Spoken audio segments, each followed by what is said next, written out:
This is how it ended up after all the degreasing.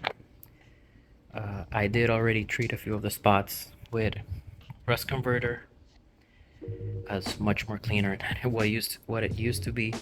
As you can see, it's really worn down, really mistreated. A lot of bad work done when I was first working on this car a lot of years ago. I haven't cleaned the engine, so ignore that for the moment. I have other plans for that. Even deciding if I should go back to the OEM intake manifold, I'm still undecided on that. I do still need to remove a few of the hoses, some of the brake hoses and coolant hoses for the engine, so I have a little more space. I'm gonna paint it.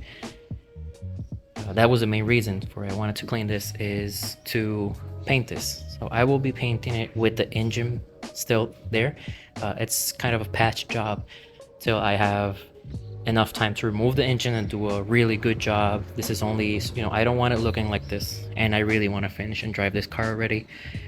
So it's just for the moment. I will be using some simple ingredients, put it that way. I've used this combination in the past, not this primer. This is the first time I'm going to try this primer, but I've painted a lot of things with the 2X, Rust-Oleum, and I've never had any issues in the engine bay. To be more exact, this valve cover is painted with something similar to this, still using Rust-Oleum, and it's been painted since 2010 or something like that. It ran for hundreds of miles, even thousands, but no issues. Track days, never had anything.